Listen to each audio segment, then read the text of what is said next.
여러분 안녕하십니까? 진성호입니다. 진성호 가라사대 이번 주제는 김태우 전 수사관의 폭로, 문재인 정권을 붕괴시키나 좀 세게 잡아봤습니다. 지금 김태우 전 수사관, 김태우 전 청와대 특별감찰반원의 폭로가 힘이 실리기 시작했습니다. 이거 정말 장난 아니다 할 정도로 하나 둘 뭔가가 진행 중입니다. 자, 가장 대표적인 게 환경부의 블랙리스트입니다. 김태우 수사관이 폭로한 내용은 이런 겁니다. 자, 김은경 전 환경부 장관의 비위 사실 같은 것을 찾아봐라. 김은경 전 장관을 사퇴시켜야 된다. 이런 메시지를 받고 오더를 받고 찾았다는 겁니다. 그 전에 이미 환경부 산하의 공공단체 또는 공공기관의 임원들에 대한 교체를 위해서 보수정권 시절에 임명됐던 임원들의 비위 또는 감찰을 하라는 지시를 받고 했다는 겁니다. 그때만 해도 청와대 말도 안 된다. 심지어는 환경부 블랙리스트를 작성한 적도 없다고 환경부 공무원들은 말했다가 말을 바꿉니다. 존재한다. 다만 이거는 블랙리스트가 아니라 그냥 이 현황에 대한 어떤 보고를 하기 위해서 만든 것이고 장관까지 보고한 적은 없다고 했습니다. 그런데 검찰이 자유한국당이 이 환경부 장관, 김은경 전 장관 등 장차관 공무원들을 고발한 뒤에 수사를 하면서 들통이 났습니다. 환경부 장관이었던 김은경 전 장관의 장관 컴퓨터에 폴더에 이 문서가 고스란히 들어있었다는 겁니다. 그리고 검찰이 수사를 하니까 환경부 직원들이 불었다고 합니다. 그냥 보고만 한 게 아니라 이 보고를 받고 김은경 전 장관이 지시를 했다는 겁니다. 한 번이 아니라 여러 차례에 걸쳐서 이런 진술들이 나왔다는 보도가 나옵니다. 조선일보 보도입니다. 자, 그렇다면 어떻게 되겠습니까?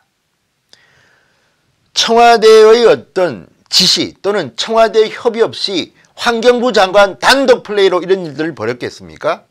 그리고 이 자리에 김은경 전 환경부 장관이 생각하는 환경 관련 인사를 보내고 싶었는데 청와대 쪽 견해는 달랐다고 청와대와 김은경 전 장관의 갈등설도 보도가 되고 있습니다. 이쯤 되면 박근혜 정권의 블랙리스트는 양반입니다. 오늘 바른미래당의 이준석 최고위원 같은 경우는 그렇게 이야기합니다. 그러면 조윤선은 왜 감옥 갔나? 보십시오. 블랙리스트입니다. 그때도 블랙리스트. 그런데 이 블랙리스트는 여러분 그 문건에 블랙리스트라고 써 있지 않습니다. 제목이 다 다릅니다. 그냥 암호 같은 글들입니다. 예컨대 환경부 산하 기관의 임원들 사표 현황 또는 어떤 현황 등등등등. 그런데 과거에 이런 문건 때문에 또는 이런 그 내용들 때문에 문화체육계 인사들에 관한 겁니다만 김기춘 전 비서실장은 4년 징역, 조윤선 전 정무수석은 2년 징역형을 받고 구속 상태입니다. 자, 그렇다면 김은경 전 장관은 청와대와 아무런 협의 없이 청와대의 지시도 없이 이렇게 환경부 산하 공기업 또는 공공단체 임원, 이사장, 감사 막 뒤를 조사해가지고 나가라. 그리고 그 자리에 새로운 캠코더 인사들, 민주당에서 일했던 사람들, 자 또는 다른 누구 그 중에는요 이재명 경기도지사의 측근으로 알려진 묘한 한 분도 있습니다.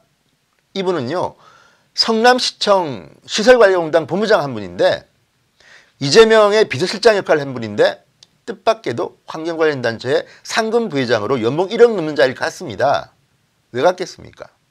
김은경 전 장관이 알았겠습니까? 알 리가 없죠. 여기에 대해서 강찬호 중앙일보 논설위원은 이분이 문재인 대통령의 아드님이 근무했던 바로 그 공기업의 차장으로 그때 근무했기 때문에 뭔가를 알고 있어서 간 게 아닌가 하는 의혹도 제기합니다. 물론 그거는 다음에 이야기하기로 하고요. 어쨌든 환경과 관련이 있는 많은 전문가들이 있습니다. 대학 교수도 있고 환경운동단체에 일한 분도 있고. 그런데 지금 환경부 산하단체에 들어간 분들은 그런 분들보다는 정권에서 상당히 공을 세웠거나 이런 분들이 많이 가고요. 또 물러나는 사람들은 협박받았다고 지금 말하는 분들은 다 전 정권 인사들입니다. 그러면 이게 블랙리스트가 아니고 뭡니까? 근데 오늘 김의겸 대변인의 말을 보니까 이거는 블랙리스트가 아니라 체크리스트다. 민주당에서도 홍영표 원내대표는 체크리스트라는 표현을 쓰면서 합법적이라는 이야기를 합니다. 물론 그럴 수도 있을 겁니다. 저는 예단하고 싶지는 않습니다만 돌아가는 것들을 보면 블랙리스트일 가능성이 대단히 높다. 물론 이거는 결국은 법원에서 판단할 거기 때문에요. 인내심을 가지고 지켜봅시다. 그렇지만 지금 문재인 정권에서 벌어지는 이 많은 일들은요. 박근혜 정권에서 했던 그 기준으로 볼 때는 대단히 위험한 일들이 막 자행되고 있습니다. 그리고 이 단초를 제공한 사람이 바로 김태우 전 수사관입니다. 김태우 전 수사관이 또 이런 말도 했습니다. 김은경 전 장관을 아마도 정권은 바꾸고 싶어 했을 겁니다. 왜? 흑산공항, 흑산도에 공항을 하나 만드는데 환경부에서 환경에 대한 어떤 그 조사가 미비하다는 이유로 반대를 했다고 합니다. 정권은 하고 싶은 겁니다. 환경부 장관이 걸림돌입니다. 아마도 김은경 전 장관은 초대 인사로 장관에 오긴 했지만 이분의 이력을 쭉 보면 구의원, 시의원 또는 뭐 환경단체 일하면서 나름대로 조금 정치적이지 않은 분 같아요. 제가 볼 때는. 그래서 말을 안 들은 것 같습니다. 교체한 거겠죠. 그렇다면 자 김은경 전 장관은 자신의 컴퓨터에서 폴더에서 이 문건이 발견되면서 출국 금지를 당했습니다. 소환될 겁니다. 그러면 이 김은경 장관의 입에 따라서 청와대에 지금 계신 분들은 운명이 결정될 수 있습니다. 예를 들어서 김은경 장관이 작년 8월인가요? 국회 상임위에 나와서 했던 말이 있습니다. 그때 야당 의원들이 막 질문합니다. 바로 이 문제로. 그러니까 환경부 산하 공공기관의 임원들에 대한 문제 등등에 대한 질문을 받고 당시 김은경 전 장관은 나는 인사 문제는 모른다는 식으로 답변했습니다. 그럼 누가 한다는 이야기입니까? 청와대 아니겠습니까? 그리고 오늘 아침 조선일보의 기사 환경부 블랙리스트가 청와대 인사수석실에 보고됐다는 겁니다. 자, 이제는 청와대가 커넥션이 드러나기 시작합니다. 여기에 대해서 민주당에서는 합법적인 체크리스트였다고 하지만 어느 정도 청와대와 환경부와의 커넥션 또는 보고체계에 대해서는 부인하지 않고 있습니다.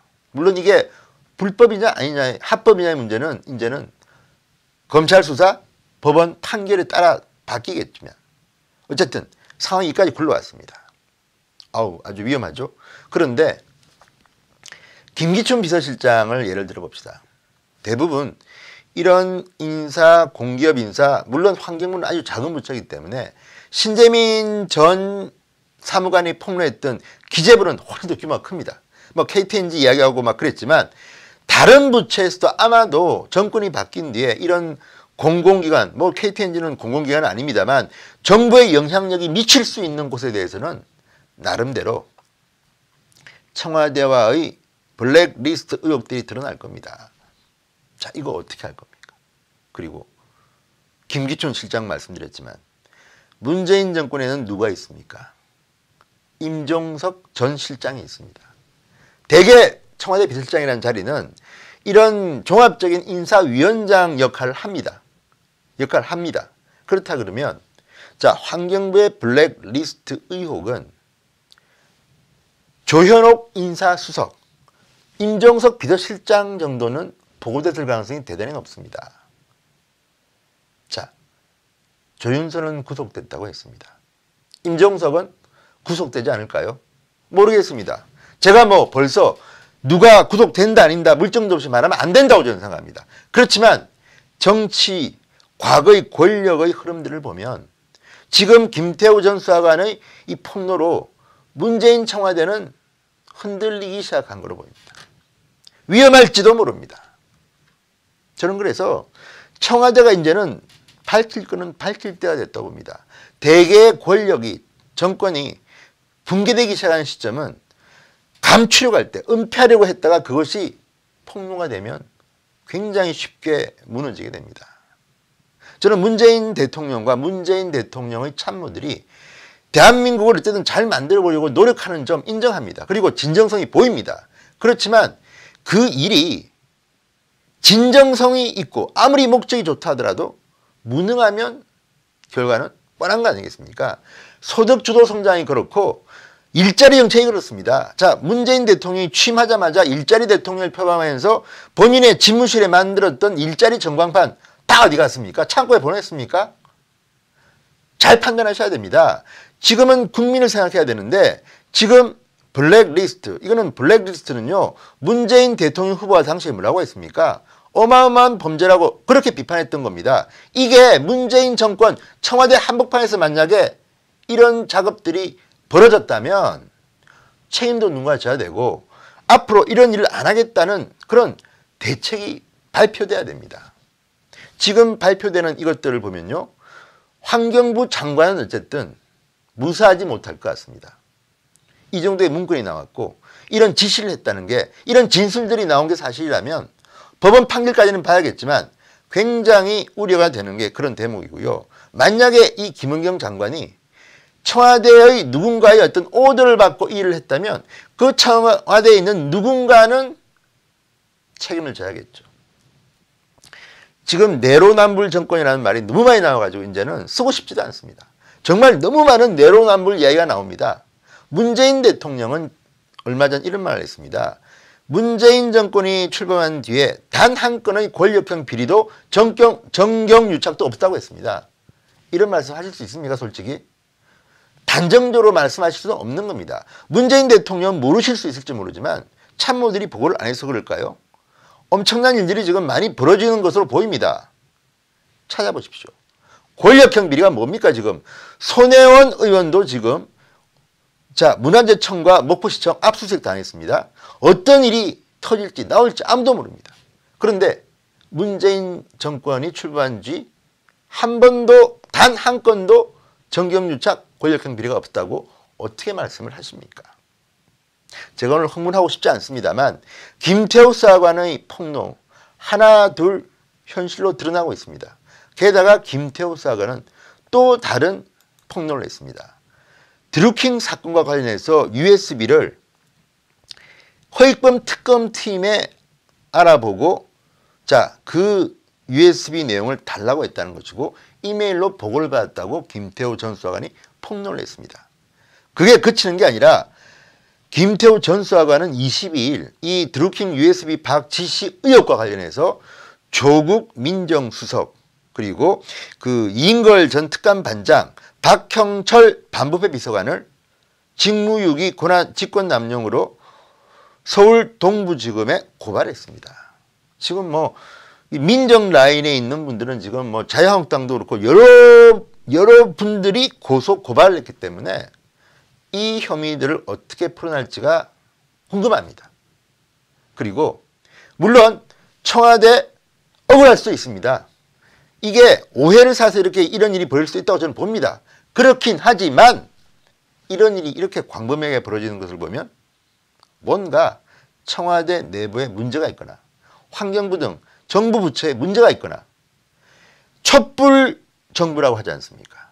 다시는 블랙리스트 만들지 않겠다고 했던 분들이 왜 이런 의혹들이 터져나오게 만듭니까? 이 자체만으로도 저는 청와대의 전 실장을 지냈던 임종석 씨, 조국 민정수석 책임을 져야 합니다.